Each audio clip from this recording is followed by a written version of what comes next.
महाराज, आपकी करी गई प्रार्थना मेरा देव अधिदेव महादेव उसको सुनता है। हर हर महादेव, श्री शिवाय नमस्तुभ्यम। मित्रों, आज का उपाय बेहद ही चमत्कारी है, बेहद ही कारगर है। आपके कैसे भी काम अटके हुए हैं, काम पूर्ण नहीं हो पा रहे हैं, कोई भी कार्य आपको सफलता प्रदान नहीं कर रहे हैं, आपको यह उपाय अवश्य करके देखना चाहिए। आइए सुनते हैं इस उपाय को और करके देखें, जिससे हमारी कैसी मनोकामना हो वह पूर्ण हो सके समय से और हमारे जीवन में धन सुख समृद्धि की वृद्धि हो सके। आइए सुनते हैं इस उपाय को। हर हर महादेव, श्री शिवाय नमस्तुभ्यम। महाराज, आपकी करी गई प्रार्थना मेरा देव अधिदेव महादेव उसको सुनता है, स्वीकार करता है, हृदय से स्वीकार करता है। कभी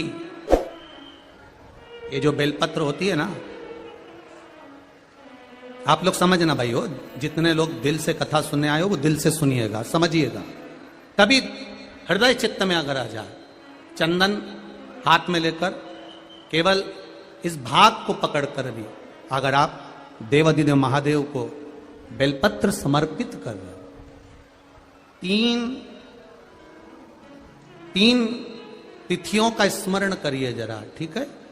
पहला, शिवरात्रि हर महीने आती है, प्रत्येक महीने शिवरात्रि आती है। दूसरा, सोमवार की अष्टमी हर महीने नहीं आती, साल में 3 या 4 आती है। और तीसरा, प्रदोष, ये हर महीने आता है।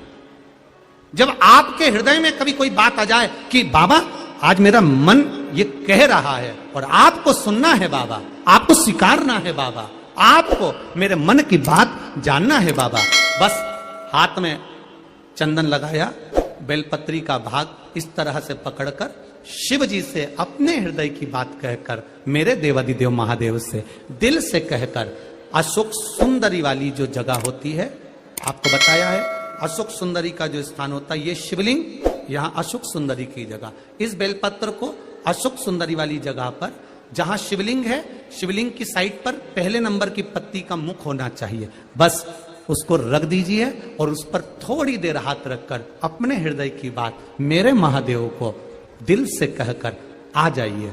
अगली सोमवार की अष्टमी या अगला प्रदोष या अगली शिवरात्रि जब आती है, मेरा महादेव आपकी मनोकामना का भाव पूर्ण करता है। ये शिव तत्व है, इसको औघड़ी कहते हैं। औघड़ी वो हृदय चित्त को धारण करने वाला, आनंद को समाहित करने वाला शिव तत्व। स्मरण करते हैं तो भगवान हमारे पर कृपा दृष्टि करता, क्यों नहीं करता। कछुई अंडा देने के बाद उसके पास में 8 महीना 7 महीना 6 महीना 5 महीना 4 महीना नहीं जाती, याद करती रहती है तो भी अंडा पक जाता है, तो भी अंडा पक जाता है। फिर गुरुजी आप कहते हो कि भगवान पर दृष्टि रखो, भगवान के चरणों पर दृष्टि रखो, तो क्या हम भगवान का दर्शन करते हैं, दृष्टि रखते हैं तो भी हमारा कल्याण हो जाता है? क्यों नहीं होता, क्यों नहीं होता? मछली अपना अंडा देती है पानी के अंदर।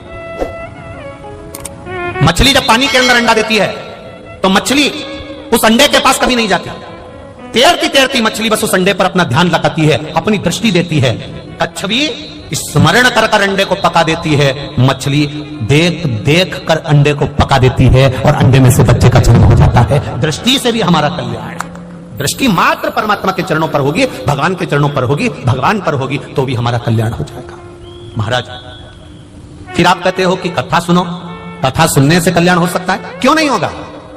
टिटहरी अपने बच्चे को जन्म देती है, टिटहरी अंडे को जन्म देती है और अंडे को पृथ्वी पर पटक देती है। टिटहरी उस अंडे के पास में कभी नहीं आती, टिटहरी बस एक काम करती है, आकाश में उड़ती है और चिल्लाना चालू कर देती है। इतनी चिल्लाती है, इतनी चिल्लाती है कि टिटहरी के शब्द से अंडा पक जाता है, उसका बच्चा जन्म ले लेता है। उसी तरह भगवान की कथा जब होती है, हम सुनते हैं, गर्जना होती है, शब्द निकलते हैं, मंदिर में घंटियां बजती है, घंटाल बजते हैं, उसके शब्द जब निकलते हैं तो हम जैसे जीवों का कल्याण अपने आप हो जाता है। यह शब्द की गर्जना।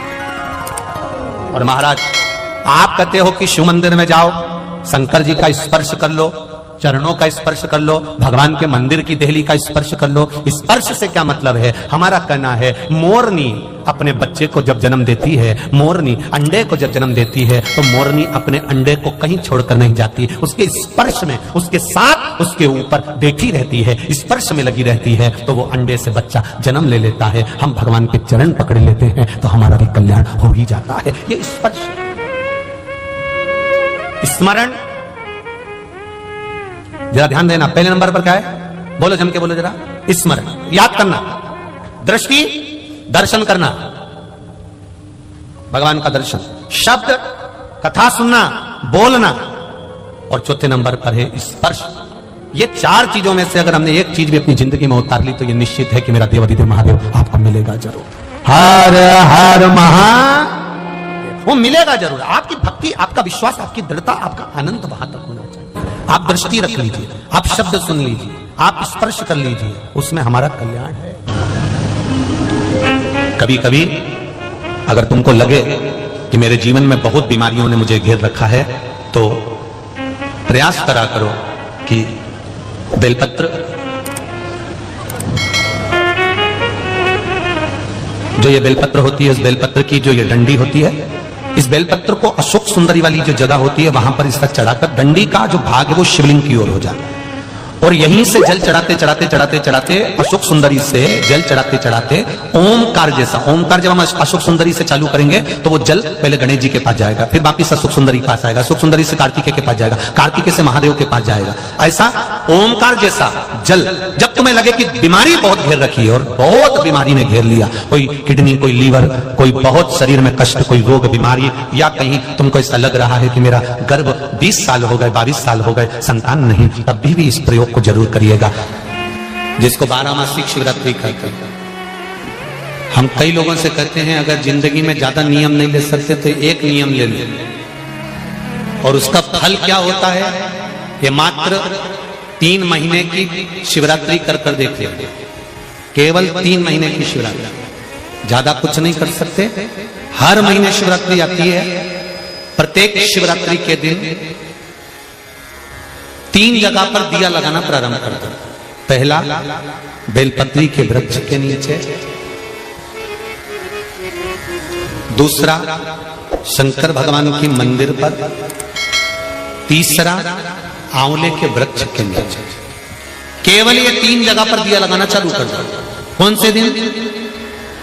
हर महीने की जो शिवरात्रि आती है, मासिक शिवरात्रि जो आती है, आप 12 महीने का नियम बनाओ कि मैं 12 महीने की शिवरात्रि का व्रत करूं ना करूं। मैं शंकर के मंदिर में 12 महीने जो शिवरात्रि आती है उस शिवरात्रि का नियम लेती हूं कि शिवरात्रि के दिन में दिया लगाने 3 जगह पर जाऊंगी। पहला, बोलते जाओ जम के, बेलपत्री के नीचे, दूसरा शंकर भगवान के मंदिर में या शिव मंदिर की चौखट पर, तीसरा आंवले के वृक्ष के नीचे।